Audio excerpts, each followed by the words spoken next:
Greetings, ladies and gentlemen. It's been a while, exactly 1 month if I actually upload this video on the same day I'm recording it. Uh, I've been to another host since then, and then another host, the one I'm at now. And there is kind of a reason I didn't record a video at my last host. They were not fun, not for me. I'm not sure they treated everyone as coldly as they did me, but I certainly didn't enjoy it. That's actually why I'm at this host now, because the previous host I planned to stay at for about 3 weeks, and after a week I started looking for another host because I just felt incredibly unwelcome there. That was the one in the same prefecture I'm in now, Hyogo, but up in Ichijima. And the work itself wasn't bad at all. Hard work, really hard work, but that's just to be expected if you're doing woofing. But I knew something was wrong like as soon as I got there and I was picked up, and I just got the vibe that the host, it was the host's wife that picked me up, had had a kind of stressful day. So I didn't talk that much after like asking a few questions, trying to make a bit of conversation. But pretty soon things started to get a little bit crazy. Like, I first realized that it was past the borderline of their kind of stiff into their like the most anal retentive people I've ever met. When after a meal I tried to wipe a table down, well, just tried to wipe like a bit of food had landed on the table, so I just like tried to help clean up, sort of wash that, and the wife literally stood up and screamed, like, "Ah, what are you doing?" And strangely enough, these, they're not like the oldest hosts I've met either. They were, fairly middle-aged. So, like, say, after a couple weeks, after a week, I started looking for another host, and I cut that off real quick, which is why I'm at this current host at the moment. And they are really, really nice people. Actually, some of the nicest hosts I've been to so far. Today was really interesting. We've been kind of planning for this event. These hosts do an event about once a month. So we've been kind of planning that the last few days. They were up pretty late last night making food. And today I got to kind of help kids, like a massive group of kids, about 70 people came around, doing things like planting sweet potatoes and beans, and making these little plant holder things that me and the other couple of woofers here made the other day. When I first arrived here, I was the only woofer here.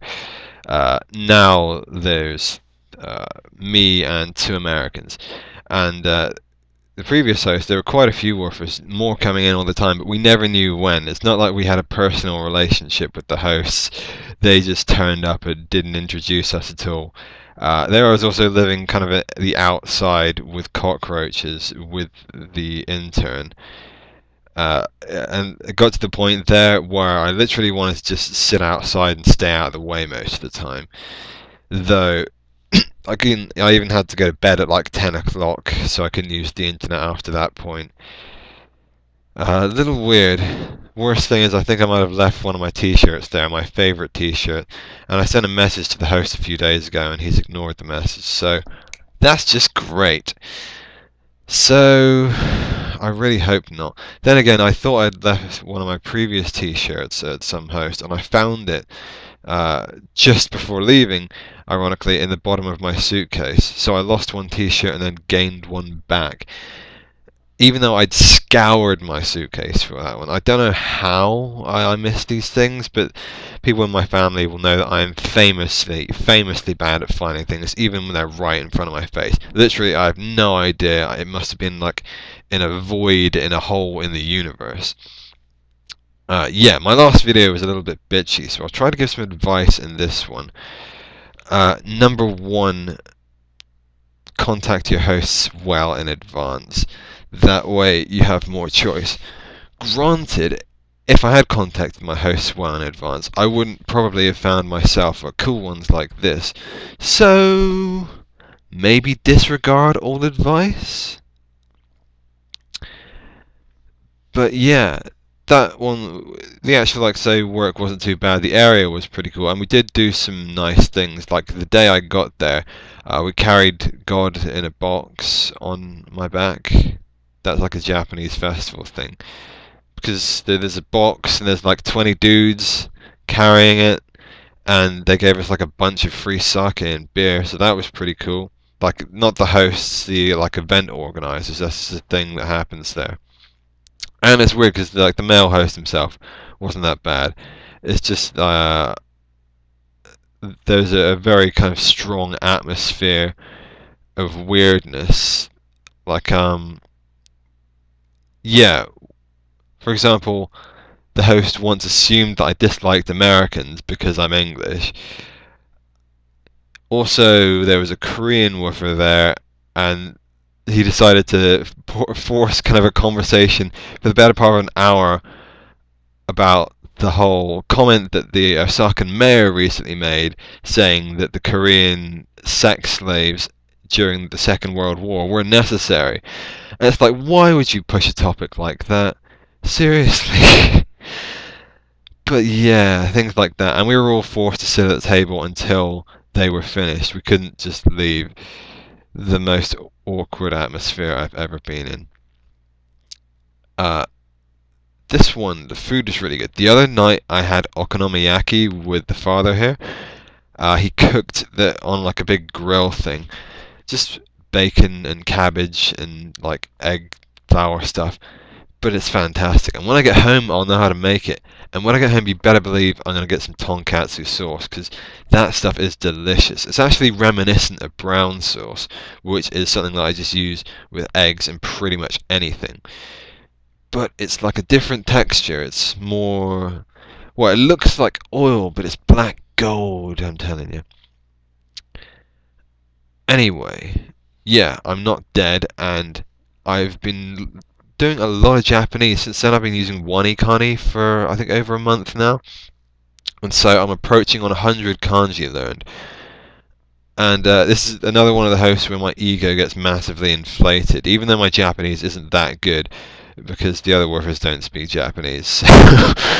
Yeah, I'm once again feeling confident about my Japanese, even though it's really not good at all. But it's certainly getting serviceable at this point. I've been using Anki, like say WaniKani, and as a result, I'm just constantly learning new things. I'm having a lot of fun with the kanji right now, just in that stage where I'm making connections left and right, like, oh yeah, yeah, I recognize that, and I guess that plus that means this. I was a massive reading nerd when I was a kid. I just like read loads and loads of books. So it's almost like rediscovering that in a different language that uses an entirely different form, which is great. But yeah, I'm only going to be here for another month now. And just in a few days, actually, I just checked, it's gone by really fast. Just in a few days, I'm going to be heading off, not to my next host, because I've got to take a break in between, but to Nara, which I'm just about to book my hostel for. I'm going to stay there for about 3 days. Then I'm going to head to my next host in Nagano, my final and 8th host, which I'll be staying at for about a week. And then finally, I'll get to go to Tokyo and explore to my heart's content. And once I return home, I think then I'll do a kind of retrospective. I'll look back and see the many things I've learned, the wisdoms that I've garnered from my travels. And that's probably going to be nothing. But anyway, that's enough for that. I will see if it's possible to upload this video on this connection. Later.